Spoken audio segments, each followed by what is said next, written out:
Hello dear students, very very good evening. कैसे हो आप सभी लोग? आशा उम्मीद आप सभी बढ़िया होंगे। मैं विकास भैया आप सभी का नर्सिंग के online platform DV pro education पर हार्दिक स्वागत एंड अभिनंदन करता हूं। तो साथियों, काफी समय बाद अपनी साइंस की क्लासेस हो रही है।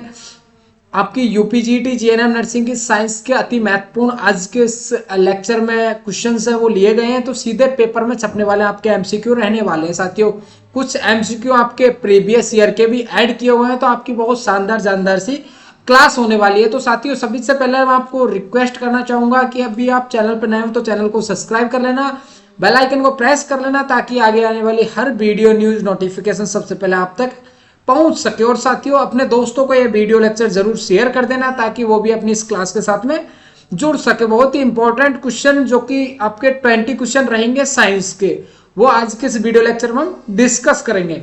तो साथियों, सबसे पहले तो आप क्लास को शेयर कर दीजिए, उसके बाद में 1 बाय 1 क्वेश्चन हम डिस्कस करते हैं विद कंप्लीट एक्सप्लेनेशन के साथ में।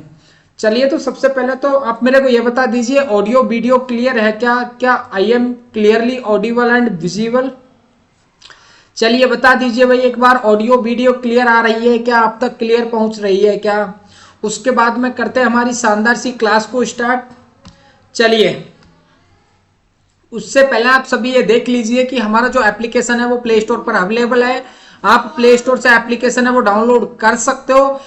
प्ले स्टोर से आप जैसे ही एप्लीकेशन डाउनलोड करोगे तो वहां पे आपको काफी सारे टेस्ट है वो फ्री मिल जाएंगे, ठीक है। और बहुत ही जल्दी मैं सोच रहा हूँ आपकी आने वाली जो मकर संक्रांति है, यानी कि 13 से 14 तारीख से पहले पहले आपकी मैं एप्लीकेशन पर थ्योरी क्लासेस भी लगवाने वाला हूं। तो प्यारे साथियों, एप्लीकेशन अभी तक आपने डाउनलोड नहीं किया है तो जाकर एप्लीकेशन को डाउनलोड कर लेना और वहां पे जाकर फ्री टेस्ट है वो लगा लेना। मैंने काफी सारे फ्री टेस्ट अपलोड कर रखे हैं, तो जो भी साथी अभी तक एप्लीकेशन पर नहीं गए तो जाकर एप्लीकेशन को डाउनलोड कर लेना। लिंक आपको वीडियो के डिस्क्रिप्शन में मिल जाएगा। और हाँ, आपने अभी तक हमारा टेलीग्राम चैनल ज्वाइन नहीं किया तो ये ज्वाइन कर लेना, जहां पे आपको इस क्लास की जो भी आपकी क्लासेस होती है सारी क्लासेस की पीडीएफ है वो आपको वहां पे मिल जाएगी टेलीग्राम ग्रुप पे। तो साथियों, जो भी टेलीग्राम पे नहीं पहुंचे जाकर टेलीग्राम ज्वाइन कर लो, वहां पे आपको रोज की क्लासेस पीडीएफ भी मिल जाएगी। तो इंस्टा और व्हाट्सएप ग्रुप का भी आपको लिंक है वो आपको डिस्क्रिप्शन में मिल जाएगा, जाकर यहाँ पे भी आप कनेक्ट हो सकते हो।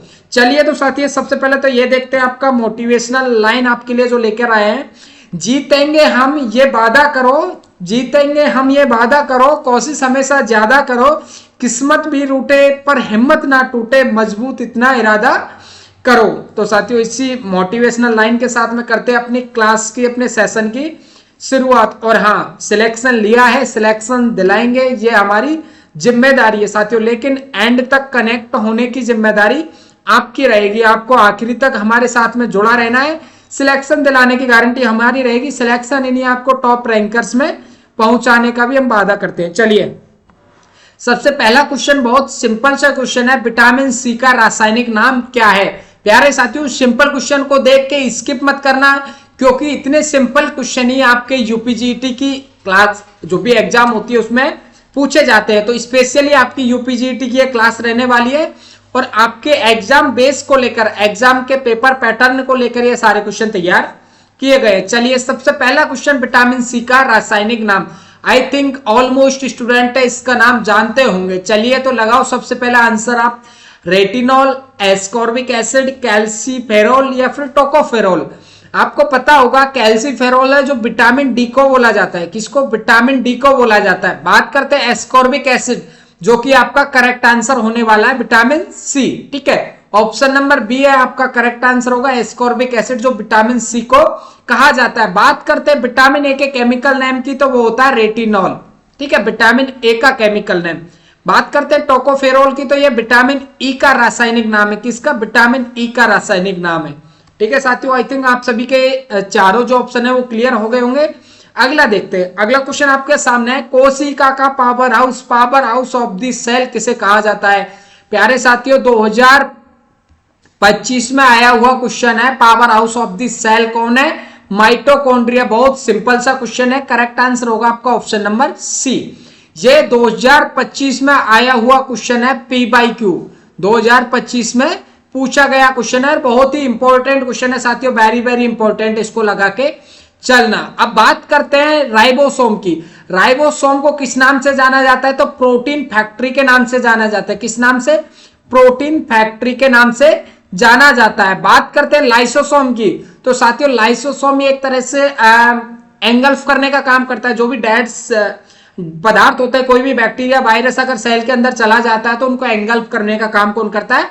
लाइसोसोम करता है। बात करते हैं केंद्रक की, तो जेनेटिक जो मटेरियल होता है डीएनए आरएनए वो किसके पास में होता है? केंद्रक के पास में होता है। मैंने आपको यहाँ पे कुछ इनके खोजकर्ता से रिलेटेड भी क्वेश्चन मैंने आपको बताए थे। तो साथियों अगला क्वेश्चन आपके लिए मैं दे रहा हूं कि माइटोकॉन्ड्रिया की खोज किसने की थी? इसके खोजकर्ता कौन थे? प्रीवियस की क्लासेस में जितनी भी क्लासेस हुई है, जहां पे ऑलमोस्ट क्लासेस में इस क्वेश्चन से रिलेटेड मैंने एमसीक्यू रखा है, ठीक है, तो वहां पे मैंने अच्छे ढंग से एक्सप्लेन भी किया था, क्लियर भी करवाया था, सारे डाउट मैंने क्लियर भी किए थे। इसका खोजकर्ता कौन है बताओ भाई, किसने इसकी खोज की थी? इसका आंसर आप मेरे को कमेंट बॉक्स में बताओगे। इसी के साथ में अगला क्वेश्चन देखते हैं, सौर मंडल का सबसे गर्म ग्रह कौन सा है? बताओ भाई, सौर मंडल का सबसे गर्म ग्रह कौन सा है? हॉट, बताओ भाई। सबसे पहला, बहुत अच्छा आंसर है शुक्र। कौन सा है भाई? शुक्र, वेनस इसको बोला जाता है। तो शुक्र ग्रह कैसा है? सौर मंडल का सबसे गर्म ग्रह इसको माना जाता है। कैसा? गर्म ग्रह इसको माना जाता है। तो ऑप्शन नंबर बी है आपका करेक्ट आंसर होगा। अगला क्वेश्चन देखते हैं साथियों, सब्जियों के खराब होने का मुख्य कारण उनमें से किसकी अधिकता है? बताओ भाई। शर्करा, चीनी के कारण सब्जियां खराब हो जाती है? नहीं, बिल्कुल गलत है, क्योंकि चीनी का और सब्जी का कोई लेना देना ही नहीं है। शर्करा, बात करते हैं हम ग्लूकोज की, शर्करा की, ठीक है। तो यहां पे आता है अगला ऑप्शन आपका जल, ठीक है, जल, वाटर जिसको बोला जाता है। तो बहुत सारी सब्जियां तो ऐसी होती है जो कि वाटर से सुरक्षित रहती है, ठीक है, सड़ नहीं पाती है। बहुत सारी सब्जियां तो ऐसी होती है जिनको वाटर की रिक्वायरमेंट होती है, लेकिन कहीं ना कहीं हम अगर इसका करेक्ट आंसर देखें तो यही आपका आंसर होगा, ऑप्शन नंबर बी। क्यों होगा वो भी आप देख लो, क्योंकि कुछ सब्जियां ऐसी होती है जो अगर जल के कांटेक्ट में रहती है ज्यादा समय तक, या फिर अगर थोड़ा बहुत भी जल के कांटेक्ट में रहती है तो वो जल्दी से खराब हो जाती है, सड़ने लग जाती है। आपका राइट आंसर होगा वो होगा ऑप्शन नंबर बी, ठीक है। बाकी अदर एग्जांपल्स को हम देखें तो जितना इंपॉर्टेंट आपका ऑप्शन नंबर बी है, ठीक है, अकॉर्डिंग टू क्वेश्चन, उतने अदर ऑप्शंस नहीं है। जैसे कि शर्करा हो गया, ग्लूकोज वगैरह, कोई भी एग्जांपल ले लो शर्करा का। बात करते हैं हम विटामिन की, तो विटामिन भी खराब होने का कोई कारण नहीं होते, क्योंकि विटामिन तो मोस्टली सब्जियों में पाए जाते हैं। बात करें एंजाइम्स की, तो ये भी खराब होने का मुख्य कारण नहीं है। मुख्य कारण, मेन जो कारण है वो कौन सा है? जल है। तो ऑप्शन नंबर बी है आपका वो करेक्ट होगा। अगला क्वेश्चन देखते हैं साथियों, मानव शरीर की सबसे बड़ी हड्डी कौन सी है? बहुत सिंपल क्वेश्चन है, स्टेपिस, फीमर, कशेरुका जिसको वर्टिब्रा बोला जाता है, या फिर टीबिया होती है। बहुत सिंपल क्वेश्चन है, सभी स्टूडेंट अच्छा आंसर लगाएंगे। मानव शरीर की सबसे बड़ी हड्डी होती है वो कौन सी होती है? फीमर होती है। कौन सी होती है? फीमर होती है, जो कि पैर में पाई जाती है, ठीक है, पैर में पाई जाती है। बहुत अच्छा आंसर, ऑप्शन नंबर बी यहाँ पे करेक्ट होगा। कौन सा होगा? ऑप्शन नंबर बी यहाँ पे करेक्ट होगा। बात करते हैं मनुष्य की सबसे छोटी हड्डी कौन सी है? मनुष्य की सबसे छोटी हड्डी है वो है स्टेपीज, जो कहां पाई जाती है? कान में पाई जाती है, कान में पाई जाती है। ध्यान रखना प्यारे बच्चों, यहाँ पे एक क्वेश्चन के साथ में नेक्स्ट क्वेश्चन भी बहुत इंपॉर्टेंट बन रहा है। सबसे बड़ी हड्डी कौन सी है, सबसे छोटी हड्डी कौन सी है, ध्यान रखना। चलिए अगला क्वेश्चन देखिए। और हाँ, जो भी स्टूडेंट्स क्लास को रेगुलर देख रहे हैं, प्लीज अभी तक आपने वीडियो को लाइक करके शेयर नहीं किया तो मेरी आपसे रिक्वेस्ट रहेगी, वीडियो को लाइक करके अपने दोस्तों के पास में शेयर जरूर कीजिएगा। चलिए अगला क्वेश्चन आपके सामने आ गया है, किस गैस को हंसाने वाली गैस कहा जाता है? बताओ भाई। लाफिंग गैस, लाफिंग गैस जिसका फॉर्मूला है N2O। बहुत सारे बच्चे यहाँ पे कंफ्यूज हो जाते हैं, हिंदी में अगर इसका नाम पूछ लिया जाए तो बहुत सारे स्टूडेंट लगाएंगे नाइट्रोजन डाइऑक्साइड, लेकिन यहाँ पे डाइऑक्साइड नहीं होता है। अगर ये क्वेश्चन होता है NO2 तो ये नाइट्रोजन डाइऑक्साइड हो जाता, लेकिन फॉर्मूला होता है N2O जिसको नाइट्रस ऑक्साइड बोला जाता है। तो हमारा ऑप्शन नंबर बी है वो करेक्ट होगा, नाइट्रस ऑक्साइड। हंसाने वाली गैस कौन सी है? Nitrous oxide. और हाँ, आज के दिनों में सर्दियों में ये चीज बहुत ज्यादा चल रही है, इसका भी आपको ध्यान रखना होगा कि कार्बन मोनोऑक्साइड, कार्बन मोनोऑक्साइड होती है वो गैस होती है CO। कभी भी हमें बंद कमरे में, बंद हॉल में, या फिर कोई भी बंद जगह पर, ठीक है, बंद जगह पर हमें क्या नहीं जलाने चाहिए? कोयले नहीं जलाने चाहिए, कोयले, ठीक है, लकड़ी नहीं जलानी चाहिए, क्योंकि लकड़ी नहीं जलानी चाहिए। बंद कमरे में क्या बना लेती है? ये कार्बन मोनोऑक्साइड बना लेती है। जो लकड़ी जलाते हैं, कोयला जलाते हैं, तो उसका धुआं क्या बना लेता है? कार्बन मोनोऑक्साइड बना लेता है, और ये मानव शरीर के लिए बहुत हानिकारक गैस होती है, बहुत जहरीली गैस होती है। अगर बाहर वैसे अगर दम घुटता है तो पता भी लग जाता है, लेकिन अगर इसको आप जला के सो जाते हो, बंद कमरे में गेट लगाकर अगर इसको जला लेते हो, धुआं निकलता है, तो ये जहरीली गैस बनती है, जिससे सोते आदमी को ये भी पता नहीं लगता कि वो कब उसकी धीरे धीरे घुटन होकर डेथ हो जाती है। क्योंकि आप देख रहे होंगे बहुत सारी रील्स ऐसी वायरल हो रही हैं कि 4 मजदूर कमरे में सो रहे थे, उन्होंने अंगीठी जला रखी थी और घुटने से, धुआं घुटने से उनकी मृत्यु हो गई थी। तो साथियों बिल्कुल पता भी नहीं चलता है किस तरह से मृत्यु हो जाती है, ना ही कोई ऐसी घुटन वगैरह सा महसूस होता है। तो प्लीज आप ये काम ना करें, और हाँ, अपने दोस्तों को, अपने रिलेटिव्स को, अपने भाई बहन जो भी घर वाले हैं, सभी को ये चीज जरूर सजेस्ट करना कि कभी भी बंद कमरे में या फिर बंद जगह पर अंगीठी या फिर आग नहीं जलाएं, ठीक है।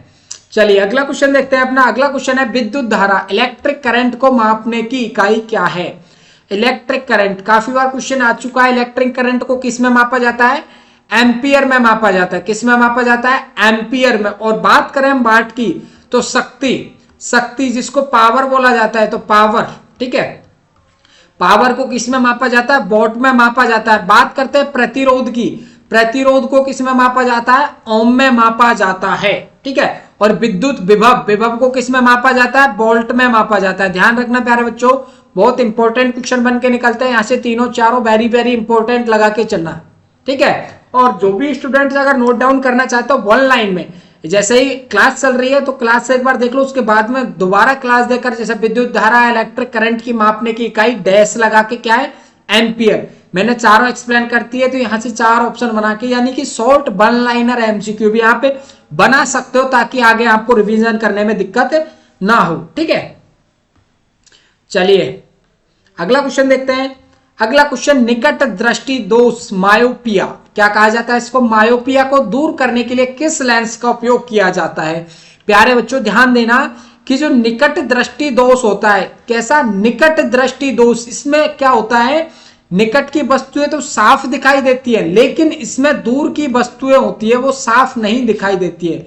दूर की कैसी नहीं दिखाई देती है? साफ नहीं दिखाई देती है। ध्यान रखना, अपोजिट होता है। जो निकट दृष्टि दोष होता है, इसमें निकट की चीजें तो कैसी दिखाई देती है? क्लियर दिखाई देती है, लेकिन जो दूर की होती है, फॉर अवे, ठीक है, दूर की जो वस्तु होती है वो क्लियरली विजिबल नहीं होती है। इस दोष को क्या कहा जाता है? मायोपिया, यानी कि निकट दृष्टि दोष के नाम से जाना जाता है। बात करें इसके ट्रीटमेंट में या फिर उपचार में कौन सा लेंस प्रयोग किया जाता है, तो वो लेंस है अवतल लेंस। कैसा? अवतल लेंस, जिसको कॉनकेव लेंस बोला जाता है। ध्यान रखना प्यारे बच्चों। अगला क्वेश्चन आपके लिए बनकर निकलेगा, वो निकलेगा दूरदृष्टि दोष। दूरदृष्टि दोष में क्या होता है प्यारे बच्चों? दूरदृष्टि दोष में दूर की जो वस्तुएं होती हैं, दूर की, वो तो क्या दिखाई देती है? क्लियर दिखाई देती है, लेकिन नजदीकी जो वस्तुएं होती है, नजदीकी, वो क्या होती है? इनविजिबल होती है। क्लियरली इनविजिबल होती है, यानी कि साफ दिखाई नहीं देती है। ध्यान रखना, अपोजिट होता है इसमें। और बात करें दूरदृष्टि दोष में कौन सा लेंस प्रयोग किया जाता है, तो वहां किया जाता है उत्तल लेंस, ठीक है, उत्तल लेंस। अगला क्वेश्चन देखते हैं अपना। अगला क्वेश्चन, पेनिसिलिन की खोज किसने की थी? प्यारे बच्चों वेरी वेरी इंपॉर्टेंट क्वेश्चन लगा के चलना, बहुत इंपॉर्टेंट क्वेश्चन है, जितनी बार हो सके उतनी बार इंपॉर्टेंट लगा लेना। पेनिसिलिन की खोज किसने की थी? अलेक्जेंडर फ्लेमिंग ने की थी। किसने की थी? अलेक्जेंडर फ्लेमिंग ने की थी। ध्यान रखना। बात करते हैं एडवर्ड जेनर की, तो इन्होंने वैक्सीन, ठीक है, सबसे पहले वैक्सीन की खोज की थी, वैक्सीन इन्होंने लगाई थी। तो इसकी एक छोटी सी ट्रिक है कि जैन साहब ने क्या लगाई? वैक्सीन। जैन साहब ने वैक्सीन लगाई। क्या लगाई? वैक्सीन, या फिर कह सकते हैं टीका लगाया। टीका किसने लगाया? जैन साहब ने लगाया। तो इससे आपको ध्यान रखना है, जैन साहब ने क्या लगाया? टीका लगाया। तो टीके की खोज किसने की थी? जैन साहब ने, यानी कि एडवर्ड जेनर ने की थी। चलिए अगला क्वेश्चन देखते हैं। आनुवांशिकी, जेनेटिक्स का जनक किसे कहा जाता है? बताओ भाई, जेनेटिक्स, आनुवांशिकी का जनक किसे कहा जाता है? बहुत सिंपल क्वेश्चन है, वेरी गुड, बहुत अच्छा है। ग्रेगर जॉन मेंडल को कहा जाता है। किसको कहा जाता है? ग्रेगर जॉन मेंडल को। ऑप्शन नंबर बी करेक्ट है। कौन है? ग्रेगर जॉन मेंडल, जिसे आनुवंशिकी का जनक कहा जाता है। चलिए, हाँ ये और देख लो, डार्विन। डार्विन ने किसका सिद्धांत दिया था? विकासवाद का सिद्धांत दिया था साथियों। किसका? विकासवाद का। क्वेश्चन आ सकता है कि विकासवाद का सिद्धांत किसने प्रस्तुत किया था? वो किया था चार्ल्स डार्विन ने प्रस्तुत किया था। किसने? चार्ल्स डार्विन ने। अगला क्वेश्चन निकलता है यहां से अरस्तु वाला, कि अरस्तु ने किसकी खोज की थी, या फिर किसके पितामह के नाम से इनको जाना जाता है? बताओ भाई। तो जीव विज्ञान का जनक कौन है? जीव विज्ञान का जनक है वो है अरस्तु। साथियों ध्यान रखना, क्वेश्चन पूछ लिया जा सकता है, जीव विज्ञान का जनक कौन है? अरस्तु। अरस्तु किसका जनक है? जीव विज्ञान का। अरस्तु को किसके पितामह के रूप में जाना जाता है? तो जीव विज्ञान के पिता के रूप में जाना जाता है, फादर ऑफ बायोलॉजी। ध्यान रखना, बहुत इंपॉर्टेंट क्वेश्चन है प्यारे साथियों। चलिए, इसमें आपका राइट आंसर होगा आनुवंशिकी का, वो होगा ग्रेगर जॉन मेंडल। चलिए अगला क्वेश्चन देखते हैं, रक्त का पीएच वैल्यू कितना होता है? प्यारे बच्चों, आपने अगर प्रीवियस की क्लासेस नहीं देखी है तो आप प्रीवियस की क्लासेस जाकर देख सकते हो, जिसमें बहुत इंपॉर्टेंट एमसीक्यू क्वेश्चन मैंने सॉल्व करवाए। और आपको हाँ प्रीवियस ईयर का पेपर भी मैंने सॉल्व करवा दिया है, जाकर प्लेलिस्ट में देख सकते हो। यूपीजीटी के नाम से आपको कई प्लेलिस्ट मिल जाएंगी, 2 से 3 प्लेलिस्ट। कोई सी भी प्लेलिस्ट आप खोलोगे तो वहां पे आपको प्रीवियस ईयर का पेपर सॉल्यूशन पूरा मिल जाएगा 2025 का। तो साथियों प्रीवियस ईयर का पेपर सॉल्यूशन जरूर देख लेना, बहुत इंपॉर्टेंट है। उसके अकॉर्डिंग ही आपको प्रिपरेशन करनी है, आपको एडिशनल चीजें ऐड ऑन नहीं करनी है जो एग्जाम में नहीं पूछी जाती है, ठीक है। चलिए, बाकी बहुत जल्दी आपको 4 से 5 दिन के अंदर एप्लीकेशन पर भी थ्योरी क्लासेस देखने को मिलेंगी। तो जो भी बच्चे अभी तक एप्लीकेशन पर नहीं गए हैं तो एप्लीकेशन को डाउनलोड कर लेना, जहां पे फ्री टेस्ट सीरीज भी अपलोड है। और आने वाले जैसे ही आपका एग्जाम नजदीक आएगा तो वहां पे आपको टेस्ट और भी अपलोड कर दिए जाएंगे, लेकिन थ्योरी की क्लासेस आपको एप्लीकेशन पर ही देखने को मिलेंगी। तो जो भी बच्चे नहीं पहुंचे अभी तक, जाकर डाउनलोड कर लेना, जुड़ जाना एप्लीकेशन पर। चलिए, क्वेश्चन है आपका, बहुत अच्छा आंसर आया 7.4। रक्त का पीएच मान कितना होता है? 7.4 होता है। और हाँ, आंसू जो टीयर्स होते हैं, टीयर्स का पीएच कितना होता है? वही 7.4 होता है। मैंने प्रीवियस की क्लासेस में आपको ये चीज बताई भी थी कि खून के आंसू रुला दूंगा। क्या होगा? खून के आंसू रुला दूंगा। खून के आंसू का मतलब है कि खून की और आंसू की पीएच सेम होती है, और कितनी होती है? 7.4 होती है प्यारे बच्चों। चलिए, बहुत अच्छा। अगला क्वेश्चन देखिए, हवा में ध्वनि की चाल कितनी होती है? हवा में एयर में स्पीड ऑफ साउंड यानी कोई बोलता है या फिर कोई चीज की हम आवाज करते हैं, ठीक है, कोई भी चीज बजाते हैं तो ध्वनि होती है, तो उसमें स्पीड क्या होती है साउंड की, वो आपसे पूछी गई है। तो इसमें प्यारे, तो अगर बात करें हम नॉर्मली टेम्परेचर की अगर बात करें तो यहाँ पे होती है 343 मीटर पर सेकेंड के आसपास, ठीक है। और अगर बात करें हम नॉर्मली 0 डिग्री सेल्सियस पे कितनी होती है? 332 मीटर पर सेकेंड होती है। तो आपका ऑप्शन नंबर ए है वो करेक्ट आंसर होगा। हवा में ध्वनि की चाल होती है 332 मीटर पर सेकेंड। अगर बात करता है टेम्परेचर की, तो टेम्परेचर जैसे ही बढ़ेगा तो हल्का सा इसमें डिफरेंस भी आपको देखने को मिलता है। और हाँ, क्वेश्चन ऐसे भी आ सकता है कि स्पीड ऑफ साउंड होती है वो हवा में क्या डिफरेंस हो सकती है? ठीक है, डिफरेंट हो सकती है, अलग अलग हो सकती है, बिल्कुल हो सकती है, क्योंकि टेम्परेचर पर यह डिपेंड होती है, ध्यान रखना। चलिए, देख सकते हो आप, ध्वनि की चाल होती है लगभग कितनी होती है? 343 मीटर पर सेकंड, लेकिन ये तापमान के साथ बदलती है। अगर बात करते हैं 0 डिग्री सेल्सियस पर तो 331-32 मीटर पर सेकंड के आसपास ये होती है। चलिए, ह्यूमिडिटी, आर्द्रता और ऊंचाई पर भी ये डिपेंड करती है। अगला क्वेश्चन देखते हैं अपना, लोहे पर जंग लगना, रस्टिंग लगना किस प्रक्रिया का उदाहरण है? किस प्रकार की अभिक्रिया है? चलिए, तो जो भी स्टूडेंट प्रीवियस के जुड़े हुए हैं, पहले से जो क्लासेस ले रहे हैं, उनको पता होगा, मैंने आपको अच्छे तरीके से ये चीज समझाई थी। चलिए, रासायनिक परिवर्तन होता है। कैसा होता है? रासायनिक परिवर्तन होता है। ऑप्शन नंबर बी है आपका राइट आंसर होगा। और ये भी मैंने आपको बताया था किसकी उपस्थिति में होता है? ऑक्सीजन की और जल की उपस्थिति में होता है। ठीक है, ऑक्सीजन की और जल की उपस्थिति में होता है। चलिए अगला क्वेश्चन देखते हैं आपका 14। कौन सी ग्रंथि मानव शरीर की मास्टर ग्रंथि कहलाती है? बहुत इंपॉर्टेंट क्वेश्चन है प्यारे बच्चों, वेरी वेरी इंपॉर्टेंट लगा के चलना। मास्टर ग्लैंड, मास्टर ग्लैंड कौन सी है? थायराइड ग्लैंड है, पिट्यूटरी ग्लैंड है, एड्रिनल ग्लैंड है या फिर थाइमस ग्लैंड है? कौन सी ग्लैंड है बताओ भाई, मास्टर ग्रंथि कहलाती है? थायराइड ग्रंथि है कि नहीं सर पिट्यूटरी ग्लैंड है? कौन सी ग्रंथि है? पिट्यूटरी ग्लैंड है। ध्यान रखना, बिल्कुल माइंड में सेट कर लेना, बहुत इंपॉर्टेंट क्वेश्चन है, वेरी वेरी इंपॉर्टेंट। पीयूष ग्रंथि के नाम से भी इसको जाना जाता है, पीयूष ग्रंथि या फिर हम कह सकते हैं मास्टर ग्रंथि, मास्टर ग्लैंड के नाम से जाना जाता है। चलिए, पिट्यूटरी ग्लैंड को मास्टर ग्रंथि भी कहा जाता है और पीयूष ग्लैंड भी कहा जाता है। चलिए अगला क्वेश्चन देखते हैं आपका। अगला क्वेश्चन, शुष्क बर्फ होती है जो ड्राई आइसी होती है, ठीक है, सूखी हुई बर्फ होती है ड्राई आइसी जिसको बोला जाता है, तो ये क्या होता है? इसमें होता क्या है? ठोस ऑक्सीजन होती है।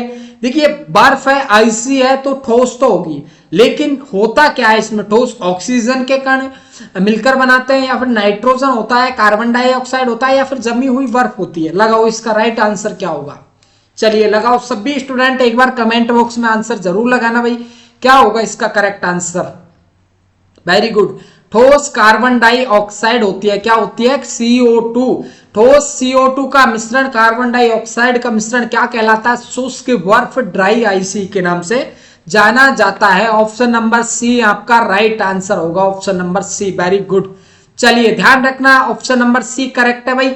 जितने भी एमसीक्यू मैं आपको करवा रहा हूं ऑलमोस्ट इंपॉर्टेंट है, लेकिन जिसपे मैंने वेरी वेरी इंपॉर्टेंट लगाया है वो ये मान के चलना कि सीधा सीधा पेपर में छपने वाला प्रश्न है, तो उसको आपको कंटेस्ट ध्यान रखना है और अपनी एक छोटी सी नोटबुक बना लेना जिसमें जो भी एमसीक्यू करवाते हैं उसको वन लाइनर में लिखते चलना। जैसे शुष्क बर्फ, ड्राई आइसी किसे कहा जाता है, इसके आगे डैश लगा के लिख लेना, ठोस ठोस CO2। इस प्रकार से वन लाइनर एमसीक्यू अपने आप से तैयार करो ताकि आपको एग्जाम टाइम पे रिवीजन में प्रॉब्लम ना हो प्यारे बच्चों। बाकी हम आपके लिए पूरा 100% देंगे, आपको भी पूरी तैयारी रखनी है, अपना जी जान एक कर देना प्यारे साथियों। और इस बार सिलेक्शन तो लेना है, वो तो लेना है, लेकिन अच्छी रैंक के साथ टॉपर्स में आना है, तब तो मजा। ठीक है, सभी ध्यान रखना, अच्छी रैंक के साथ में सिलेक्शन लेना है, अच्छे गवर्नमेंट कॉलेज में सिलेक्शन लेना है। चलिए अगला क्वेश्चन देखते हैं। प्रकाश वर्ष, लाइट ईयर किसका मात्रक है? समय का, तीव्रता का, दूरी का, वेग का? ये क्वेश्चन मैं आपको पोस्ट में भी दे चुका हूं, जो भी आपकी क्विज चलती है ना एमसीक्यू, आप जैसे ही देखिए चैनल खोलोगे, डीवी प्रो एजुकेशन चैनल, जो क्लासेस आप देख रहे हो, आप चैनल के होम पेज पे जाओगे, चैनल के होम पेज पे आप जाओगे, होम पेज के साइड में आपको वीडियो का दिखेगा, उसके बाद में शॉर्ट दिखेगा, फिर लाइव का ऑप्शन दिखेगा, उसके बगल में आपको एक पोस्ट सेक्शन नजर आएगा। इस पोस्ट सेक्शन में आपको सुबह मॉर्निंग में 10 बजे रोज के, मॉर्निंग में 10 बजे रोज आपका एक एमसीक्यू अपलोड किया जाता है साइंस का। तो काफी बार ये क्वेश्चन वहां पे भी रिपीट हो चुका है, तो प्यारे बच्चों आप अपनी प्रिपरेशन उधर से भी कर सकते हो, वहां पे आपको रोज के क्वेश्चन अपलोड किया जाते हैं, तो वहां पे आप आंसर दे सकते हो। कमेंट बॉक्स में भी आंसर लगाओ और वैसे भी आप क्विज का आंसर लगाओ, क्या है करेक्ट आंसर। ठीक है, तो बहुत अच्छा आंसर दिया है, ये क्वेश्चन मैंने काफी बार रिपीट भी करवाया। दूरी, ठीक है, दूरी का मात्रा क्या है? प्रकाश वर्ष में मापा जाता है दूरी को, लाइट ईयर में मापा जाता है। किसमें? लाइट ईयर में। अगला देखते हैं भाई, मानव शरीर में यूरिया का निर्माण कहाँ होता है? अब बच्चे यहाँ पे कंफ्यूज हो जाते हैं शेरों, कैसे हो जाते हैं वो देखो। यूरिया का क्या पूछा है? निर्माण पूछा है, तो निर्माण होता है वो कहाँ होता है प्यारे बच्चों? क्वेश्चन को अच्छे ढंग से रीड करो, कम से कम हर स्टूडेंट के 3 से 5 क्वेश्चन तो यहाँ गलत हो जाते हैं कि वो अच्छे से क्वेश्चन को रीड नहीं करते, फिर कहते हैं सर ये क्वेश्चन मेरे पे आता था लेकिन फिर भी गलत हो गया। उसका रीजन यही है कि आपने सही ढंग से क्वेश्चन को अच्छे से रीड नहीं किया, जल्दीबाजी में आते हुए क्वेश्चन को भी गलत कर जाते हो। तो यूरिया के निर्माण की बात करिए तो बात करते हैं यूरिया के निर्माण की, वो कहाँ होता है? लीवर में होता है। कहाँ होता है? लीवर में। यहाँ पे आपका ऑप्शन नंबर बी है वो करेक्ट आंसर होगा, यकृत। क्या हो जाएगा? यकृत। अब बहुत सारे बच्चे जल्दी जल्दी में इसको ब्रक लगा देते हैं, और हाँ एग्जामिनर जो डाउटफुल ऑप्शन होता है ना उसको सबसे पहले डालता है, जैसे यहाँ पे ब्रक के किडनी डाल दिया। अब यूरिया, यूरिया हाँ यूरिन से रिलेटेड है, यूरिन से रिलेटेड है, देखा और सीधा किडनी टिक कर दिया। लेकिन ये नहीं देखते पूछा क्या निर्माण, निर्माण होता है यकृत में, लेकिन यूरिया फिल्टर होके कहाँ एक्सक्रीट आउट होता है, बाहर यूरेथ्रा के थ्रू एक्सक्रीट आउट हो जाता है। किसके थ्रू, यूरेथ्रा के थ्रू एक्सक्रीट आउट हो जाता है। तो किडनी किस में मदद करती है, फिल्ट्रेशन में। किस में मदद करती है, सनने में, यानी कह सकते हैं फिल्ट्रेशन में मदद करती है किडनी, ठीक है। लेकिन अगर बात करते हैं फॉर्मेशन की, तो फॉर्मेशन में मदद करता है वो कौन करता है, लीवर। लीवर क्या काम करता है, यूरिया के फॉर्मेशन का काम करता है। प्यारे बच्चों ध्यान रखना, बहुत इंपॉर्टेंट क्वेश्चन है। चलिए वेरी वेरी इंपॉर्टेंट लगा लेना इस क्वेश्चन को, वेरी वेरी इंपॉर्टेंट। अगला देखते हैं, त्वचा की सबसे बाहरी परत क्या कहते हैं। आपको पता होना चाहिए जो स्किन होती है, हमारी त्वचा होती है, इसकी कितनी परत होती है। सबसे पहले तो ये पता देखिए, 3 परत होती है। कितनी होती है, 3 होती है। सबसे बाहरी परत होती है वो कौन सी होती है, एपिडर्मिस होती है फर्स्ट। उसके बाद में जो मिडिल लेयर होती है, सेकेंड लेयर होती है, वो होती है डर्मिस। कौन सी होती है, डर्मिस होती है। इसके बाद में आती है तीसरी, जिसको हम हाइपोडर्मिस के नाम से जानते हैं। क्या, हाइपोडर्मिस, या फिर इसको हम सबक्यूटानियस के नाम से भी जाना जाता है। किस नाम से, सबक्यूटानियस के नाम से भी इसको जाना जाता है। जो इनर लेयर होती है, थर्ड लेयर होती है उसको। तो प्यारे साथियों स्किन की ये 3 लेयर होती है। अब क्वेश्चन आपको पूछा है बाहरी परत, सीधा सीधा आंसर लगा देंगे, option number B epidermis correct answer होगा, एपिडर्मिस। अगर पूछा जाता है कि मिडिल लेयर, बीच वाली लेयर को किस नाम से जाना जाता है, डर्मिस के नाम से जाना जाता है। बात करते इनर लेयर होती है, सबसे भीतरी लेयर होती है, वो कौन सी होती है, हाइपोडर्मिस या फिर सबक्यूटानियस के नाम से भी इसको जाना जाता है। चलिए वेरी वेरी इंपॉर्टेंट लगा लेना, ये भी बहुत इंपॉर्टेंट क्वेश्चन है आपका। अगला देखते हैं, पीतल ब्रास किन 2 धातुओं का मिश्रण होता है। पीतल तो आप जानते होंगे, पीतल के पहले बर्तन हुआ करते थे, आजकल तो बहुत कम यूज में लेते हैं पीतल के बर्तन। लेकिन ये पीतल होती है, किन 2 धातुओं का मिश्रण होता है, बताओ भाई। तांबा और जस्ता होता है, या फिर तांबा टिन होता है, लोहा और जस्ता होता है, एल्यूमिनियम और तांबा होता है। तो इसका आंसर आप मेरे को कमेंट बॉक्स में लगाओ जल्दी से, फिर आपका मैं क्वेश्चन करवाता हूं। सेकेंड लास्ट क्वेश्चन रहने वाला है। चलिए इसके बाद में एक क्वेश्चन और रहेगा आपका,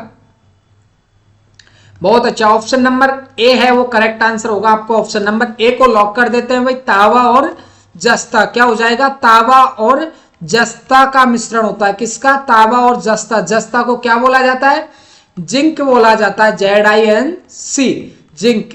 तांबा और जिंक का मिश्रण होता है, वो क्या कहलाता है, पीतल कहलाता है। ऑप्शन नंबर ए आपका राइट होगा। अगला क्वेश्चन देखते हैं आपका, आकाश का रंग नीला किसके कारण दिखाई देता है। आपने देखा होगा अधिकतर बरसात के मौसम में ऐसा होता है, आकाश का रंग है नीला, किसके कारण दिखाई देता है, बताओ भाई। रिफ्लेक्शन के कारण, रिफ्रैक्शन के कारण, स्कैटरिंग के कारण, या फिर डिफ्रैक्शन के कारण होता है। किसके कारण आकाश का रंग है वो नीला दिखाई देता है, बताओ भाई।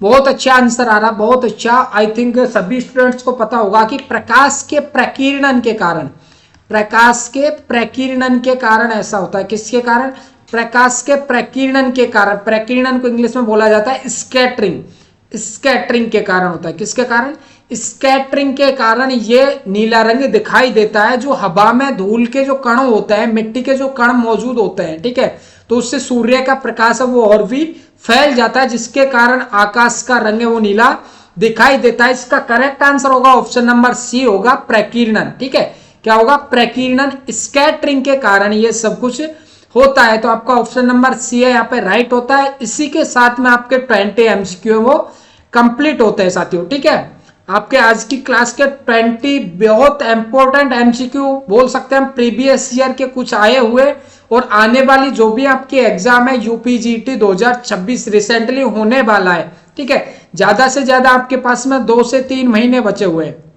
2 से 3 महीने में साथियों दिन रात मेहनत करनी है और अपनी जी जान लगा देना है, क्योंकि इन 2 महीनों में यानी 60 दिन आपके पास में, 60 दिन अगर आप एक एक चैप्टर हर सब्जेक्ट का क्लियर करते हो तब जाके आप 2 महीनों में सिलेबस को कवर कर पाओगे। ठीक है, तो साथियों जो भी आपकी तैयारी चल रही थी पहले उसी तैयारी को 2 गुनी स्पीड से जारी रखिए और मैं आपके साथ में पूरी सपोर्ट के साथ में खड़ा हूं। बहुत जल्दी आपको इंग्लिश और जीके की क्लासेस भी लेकर आने वाला हूं इसी यूट्यूब प्लेटफॉर्म पे। तो साथियों, अभी तक आप डीबी प्रो एजुकेशन के साथ में नहीं जुड़े हो तो जुड़ जाइए। और हाँ, अभी तक आपने हमारा एप्लीकेशन डाउनलोड नहीं किया है तो जाकर प्ले स्टोर से आप एप्लीकेशन डाउनलोड कर सकते हो। और हाँ, प्ले स्टोर पे नहीं जाते हो तो आप डिस्क्रिप्शन में लिंक है, यहां से डायरेक्टली भी डाउनलोड कर सकते हो, जहां पे फ्री टेस्ट सीरीज भी अपलोडेड है। और आने वाले 2 से 5 दिन के अंदर आपको मैं थ्योरी की क्लासेस भी एप्लीकेशन पर लगाने वाला हूं। तो जो भी स्टूडेंट अभी नहीं पहुंचे एप्लीकेशन पर, तो एप्लीकेशन पर पहुंच जाइए। और हाँ, बात करते हैं कि क्लास पीडीएफ की, जो भी सर क्लास लेते हो इसकी पीडीएफ हमें कहां मिलेगी, बहुत सारे बच्चे मैसेज करते हैं। तो इसकी पीडीएफ अपलोड होगी, वो आपकी टेलीग्राम ग्रुप पे मिलने वाली है, जिसका लिंक आपको डिस्क्रिप्शन में दिया हुआ है। तो वीडियो के डिस्क्रिप्शन में लिंक है, उस पर क्लिक करके आप टेलीग्राम चैनल भी ज्वाइन कर लेना, जहां पे आपको क्लास की पीडीएफ मिल जाएगी प्यारे साथियों, ठीक है। बाकी एक बार मेरे को कमेंट बॉक्स में क्लास कैसी लगी ये भी बता के जाना। क्लास अच्छी लगी हो तो प्लीज एक प्यारा सा कमेंट भी जरूर करके जाना। और हाँ, अभी तक क्लास को लाइक नहीं किया तो एक लाइक जरूर दे देना, और अपने दोस्तों के पास में भी क्लास को शेयर कर देना, ताकि नेक्स्ट क्लास में वो भी अपने साथ में जुड़ सके, ठीक है। बाकी क्लास कैसी लगी एक बार कमेंट बॉक्स में कमेंट करके बताना मेरे प्यारे रसगुल्लो। मिलते हैं आपकी नेक्स्ट क्लास में, तब तक के लिए बने रहना डीबी प्रो एजुकेशन के साथ में। चलिए, टेक केयर, बाय बाय, जय हिंद, जय भारत प्यारे साथियों।